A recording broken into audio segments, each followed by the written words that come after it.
मुझे एक बार फिर ये मौका मिला है कि मैं वफाकी बजट पर तकरीर करूं।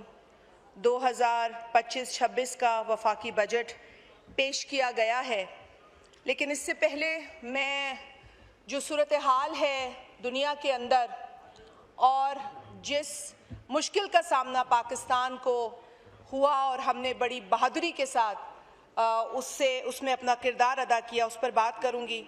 Sir, I would like to condemn the Israeli attack on Iran. ये अनप्रोवोक्ड अटैक जो ईरान पर ज़ायनिस्ट रजीम की तरफ से हुआ, उसकी हम सख्त मजम्मत करते हैं। और साथ ही साथ जो इज़राइल की हुकूमत की जानिब से अग्रेशन ईरान के अलावा जो फ़लस्तीनियों पर किया जा रहा है गाज़ा के अंदर, उसकी भी सख्त अल्फाज में मजम्मत करते हैं। The kind of brutalities that we see sir, वो अल्फाज में बयान नहीं की जा सकती। जो बर्बरियत हम इज़राइल की तरफ से देख रहे हैं, मासूम निहत्ते बच्चों, ख़वातीन, बुज़ुर्ग, नौजवानों पर, उसकी जितनी मजम्मत की जाए वो कम है। सर, इसके साथ साथ जो भारत की तरफ से अग्रेशन हमारे ऊपर किया गया, उसकी भी सख्त अल्फाज में मजम्मत करती हूँ। इस ऐवान पे हमने बात भी की है उसके ऊपर। हम यहाँ पर ईरान के हवाले से भी रेजोल्यूशन लाए थे, भारत के हवाले से भी रेजोल्यूशन लाए थे, और हमने ये साबित किया था कि अगर कभी ऐसा कोई चैलेंज आएगा तो बावजूद तमाम डिफरेंसेस के हम एक कौम बनने की सलाहियत रखते हैं। तो ये एक बहुत ज़रूरी मैसेज इस पार्लियामेंट से गया है और जाना भी चाहिए। हम शुक्रगुजार हैं कि ईरान की पार्लियामेंट ने पाकिस्तान के हवाले से जो तशक्कुर के अल्फाज इस्तेमाल किए हैं, यकीनन वो भी काबिल तहसीन है। सर, इसके साथ साथ ये बात भी कहना ज़रूरी है कि अगर भारत ये समझता है कि वो एक बुली का रोल अदा करता रहेगा खित्ते में, एक रोक स्टेट का रोल अदा करता रहेगा खित्ते में, और इसी गुमान में वो कभी पाकिस्तान की तरफ रुख करते हुए वो अग्रेशन दिखाएगा, तो उसको ये याद होना चाहिए और रखना चाहिए कि पाकिस्तान के पास वो कैपेबिलिटी है जिससे कि वो ये साबित करे कि हम अपने डिफेंस में किसी से कम नहीं। I would like to appreciate the role of our armed forces, the capabilities, the kind of professionalism जो हमारी आर्म्ड फोर्सेस ने दिखाया है, वो भी काबिल तहसीन है। Sir, here I would also like to appreciate जो प्राइम मिनिस्टर साहब का फैसला था कि एक डेलीगेशन जो इंडो पाक कॉन्फ्लिक्ट हुआ है उसके बाद दुनिया में भेजा जाए, ताकि पाकिस्तान जो अमन चाहता है, बावजूद इसके कि हम न्यूक्लियर स्टेट हैं, but we are a very responsible nuclear state, we don't want aggression, we don't want war, we want peace. और ये मैसेज ऑफ पीस लेकर पाकिस्तान से एक डेलीगेशन गया जिसकी सरबराही जनाब बिलावल भुट्टो जरदारी साहब ने की, और मैं समझती हूँ, मैं तो उनकी जमात से ताल्लुक़ रखती हूँ, तो मेरे लिए तो वो मेरे चेयरमैन हैं और मेरा उनकी सलाहियत पर, उनकी लीडरशिप पर मुकम्मल एतमाद है। लेकिन मेरे उस कायद ने, उस लीडर ने जिस तरीके से पाकिस्तान का मुकदमा आलमी फोरम पर रखा, यूनाइटेड नेशंस के सामने पेश किया, वो काबिल तहसीन है, और उसकी मैं जितनी तारीफ़ करूं वो कम है, कतई नज़र इसके कि आप किसी भी पार्टी को बिलोंग करते हैं। बिलावल साहब ने कहीं पर ये नहीं कहा कि मैं पाकिस्तान पीपल्स पार्टी की बात कर रहा हूं, उन्होंने हर जगह ये कहा कि मैं पाकिस्तान की बात कर रहा हूं, पाकिस्तान का मुकदमा लड़ रहा हूं। तो हमें अपने उस नौजवान लीडर की तारीफ करनी चाहिए। अगर आज पाकिस्तान का जिक्र होता है दुनिया में कहीं भी, तो मैं और आप भी ये दिल पे हाथ रख के कह सकते हैं कि आपको ये पूछा जाता है कि आप उस मुल्क से हैं जहां से शहीद जुल्फ़िकार अली भुट्टो थे, आप उस मुल्क से हैं जहां से शहीद मोहतरमा बेनज़ीर भुट्टो थी, तो आप क्या कहते हैं? नहीं, हम उस मुल्क से नहीं है, आप फख्र से कहते हैं हम उस मुल्क से थे। तो यहाँ पर भी आपको इस बात की तायीद करनी चाहिए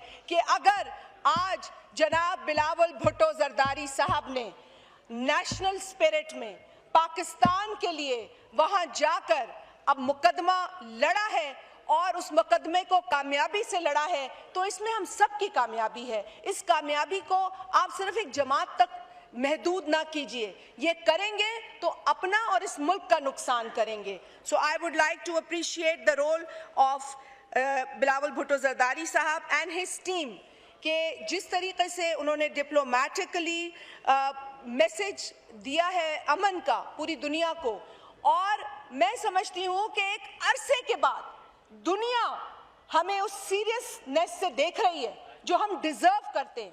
हम डिजर्व तो करते थे क्योंकि एक दिहाई से हम टेररिज्म के खिलाफ लड़ रहे हैं। 90,000 लोग हमारे शहीद हुए हैं, पे दर पे हमले हमारे बच्चों पे हो रहे हैं, मसाजिद पे हो रहे हैं, स्कूल्स पे हो रहे हैं, बाजारों में हो रहे हैं।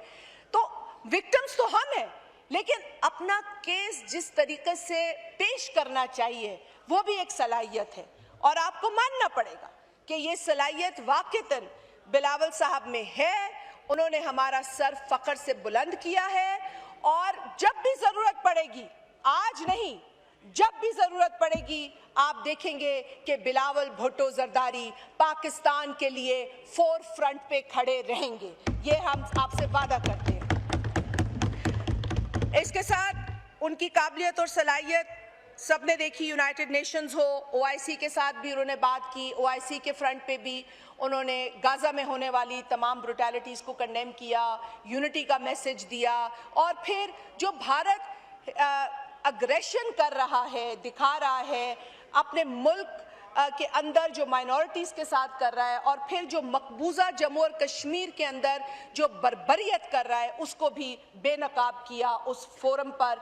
और मैं समझती हूँ कि एक जानिब हमने देखा कि भारत का एक डेलीगेशन था जो यूँ तो 26 लोगों की जो हलाकत थी उसको जवाब बनाकर पहले पाकिस्तान पे हमला करता है और फिर दुनिया में मैसेज देने जाता है, लेकिन हमने उनके डेलीगेशन को मौसीकी में भी मसरूफ देखा, हमने उनको गाना बजाते गाते भी देखा। तो मैं नहीं समझती कि वो कोई प्रोफेशनल एटीट्यूड था। उनकी अपनी आवाम उनकी डेलीगेशन से पूछती नजर आई कि आप ये जो हमारे टैक्स पेयर के पैसे हैं, ये आप क्या वहाँ गाने गाने और खाने खाने के लिए गए हैं? क्या आप वहाँ अपने डायस्पोरा से मिलने गए हैं, या आप आलमी दुनिया को बताने गए हैं कि क्या हो रहा है? तो जिसका केस मजबूत होता है वो किसी जगह भी बात कर सकता है, और जिसका केस झूठ पर मबनी होता है, प्रोपेगेंडा पर मबनी होता है, तो फिर वो गाने ही गाते हैं और खाने ही खाते हैं। और ये भारत की डेलीगेशन ने किया, ये हम सब ने देखा। सर, मैं एक बात और जो बिलावल साहब ने बड़ी मैं समझती हूँ कि पुरजोश तरीके से रखी दुनिया के सामने, वो है इंडस वाटर ट्रीटी का मामला। इंडस वाटर ट्रीटी को एक हथियार के तौर पर भारत यूज़ कर रहा है। उसकी सस्पेंशन, जो कि वो उसकी हैसियत नहीं है कि वो सस्पेंड करे, वो वायलेट करने की हैसियत नहीं रखता, लेकिन ये ऐलान करने का मतलब है कि आप उसको एक हथियार के तौर पर यूज़ कर रहे हैं, और आप जो हमारे पाकिस्तान की 24 करोड़ तकरीबन 240 मिलियन आबादी है, आप उसको धमकी दे रहे हैं। ये बर्बरियत, ये जो गैर इंसानी सोच, जो इंसान को इंसान न समझे, मोदी सरकार की सोच इससे मजीद एक्सपोज हुई, और बिलावल साहब ने उसे दुनिया के सामने एक्सपोज किया, और इसको भी हम समझते हैं कि करना बहुत ज़रूरी था। Sir, Pakistan welcomed ceasefire, but Pakistan to date desires के सीज फायर सस्टेन हो, अमन हो, और बिलावल साहब का ये खूबसूरत मैसेज कि ना यहाँ का नौजवान जंग की तरफ जाए, ना वहाँ का नौजवान जंग की तरफ जाए। हो गई जितनी जंगें होनी थी, कॉन्फ्लिक्ट्स होने थे, अब दुनिया को अपनी अपनी पॉपुलेशन, अपनी अपनी जनरेशन्स को संभालना है। So let's not leave the legacy of war to our future generations, and I think this is a message of peace, this is a message of prosperity। अब ये देखना है भारत को और दुनिया को, जिससे हम कोऑपरेशन मांग रहे हैं, कि आप देखें इस रोग स्टेट का काला चेहरा, देखें कि किस तरीके से ये रोग स्टेट एक अरसे से पाकिस्तान पर तोहमतें लगाते हुए अपने मुल्क के अंदर एक्सट्रीमिज्म फैला रही है, अपने मुल्क के अंदर माइनॉरिटीज की स्पेस को तंग कर रही है।